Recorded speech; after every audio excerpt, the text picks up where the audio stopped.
আসসালামু আলাইকুম দর্শক। এনসিপির রাজনীতি আমরা জানি।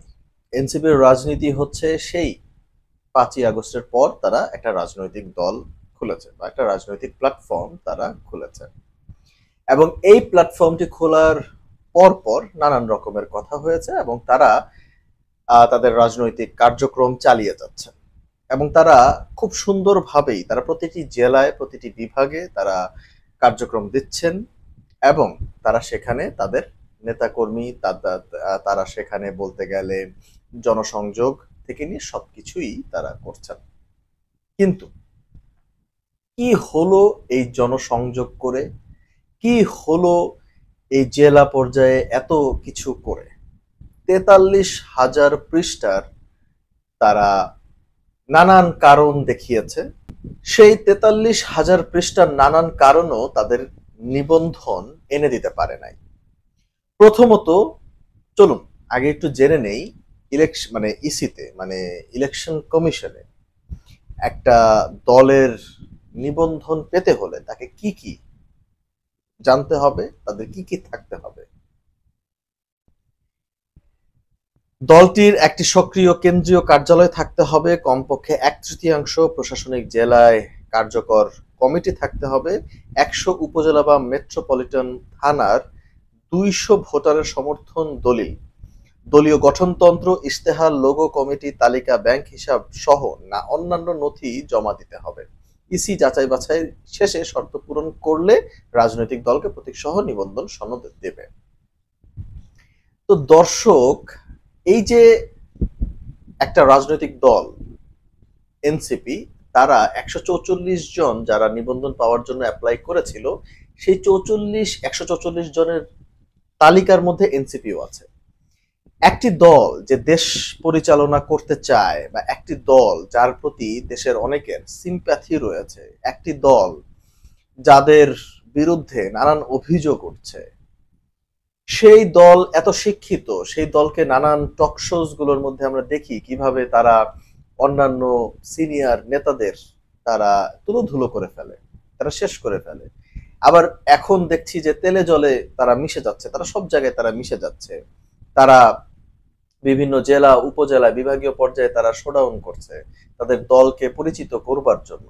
এবং আমরা এটাও দেখতে পাচ্ছি যে তারা আহ এত পরিমাণ কথা, এত পরিমাণ মানে এখনই মানে আন্ডার থেকে মানে এখনো ডিম ঠিক মতো ফোটে নাই, তারা সিনিয়র বা বাংলাদেশের দীর্ঘ রাজনৈতিক অভিজ্ঞতা সম্পন্ন ব্যক্তিবর্গদেরকে তারা চ্যালেঞ্জ দিচ্ছে, যেটা আমার কাছে খুবই পজিটিভ বলেই মনে হচ্ছে। তো ঠিক সেই জায়গার মধ্যে এই দলটি এত শুদ্ধভাবে তারা রাজনৈতিক দল পরিচালনা করছে, তারপরেও তাদের ব্যাংক হিসাবে ঝামেলা রয়েছে, তারপরে তাদের ইশতেহারে ঝামেলা রয়েছে, তাদের লোগোতে ঝামেলা রয়েছে, তাদের দলীয় গঠনতন্ত্রে ঝামেলা রয়েছে, ব্যাংক হিসাবে ঝামেলা রয়েছে, তাদের ১০০ উপজেলা বা মেট্রোপলিটন থানায় কি ২০০ ভোটারের সনদ তারা বা সমর্থন দলিল তারা দিতে পারে নাই। তারপরে কমপক্ষে ৩/৩ প্রশাসনিক জেলায় কার্যকর কমিটি তারা দিতে পারে নাই।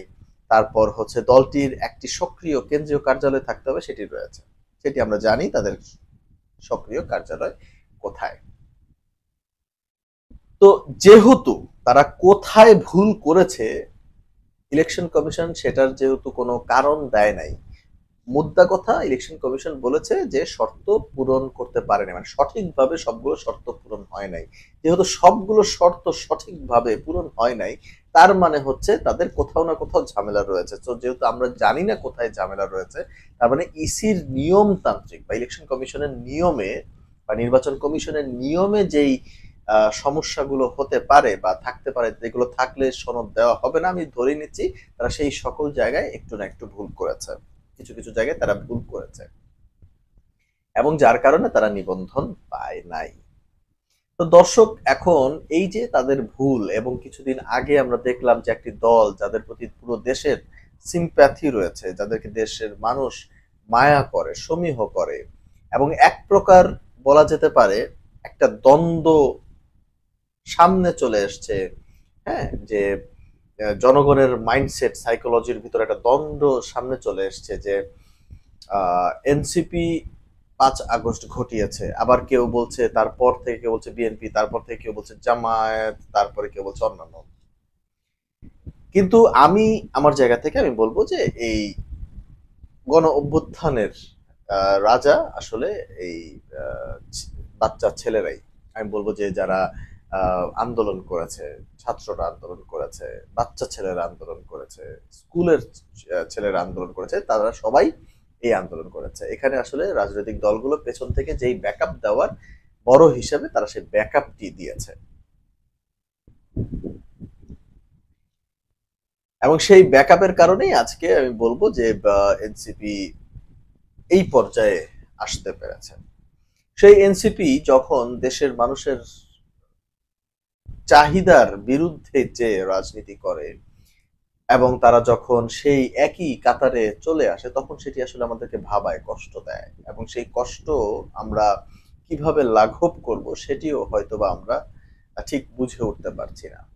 তো দর্শক, এই যে এনসিপি নিবন্ধন পেল না, এটির পেছনে কি কারণ হতে পারে বলে আপনাদের কাছে মনে হয়? আমার কাছে তো মনে হলো যে এই যে ইলেকশন মানে নির্বাচন কমিশনের যে নিবন্ধন প্রক্রিয়া রয়েছে বা সেই শর্তগুলো রয়েছে, সেই শর্তগুলো তারা পূরণ করতে পারে নাই, এবং সবগুলো শর্তই আমার কাছে মনে হচ্ছে কোথাও না কোথাও তাদের খালি রয়ে গেছে। তো এই খালি থাকাটাকে আমি বলবো যে একটা আহ রাজনৈতিক ভাবে একটা বিপর্যয় বলবো, বা তাদের চিন্তাধারার যে ম্যাচুরিটির জায়গাটা, বা খুব তাড়াহুড়া করে তারা সবকিছু করছে, সে তাড়াহুড়ার জায়গাটাকে আমি দোষারোপ করবো। আমি মনে করি যে তারা আরো ধীরে সুস্থে আপনার সবকিছু আস্তে ধীরে কিন্তু এগিয়ে নিয়ে যেতে পারে সরকার তাদের, এবং তারাই সরকারে আমি মনে করি যে হোল্ড রাখে। তো সবকিছু শেষে দর্শক আপনারা কি মনে করছেন সেটি অবশ্যই কমেন্টের মাধ্যমে জানিয়ে দিতে পারেন। ধন্যবাদ।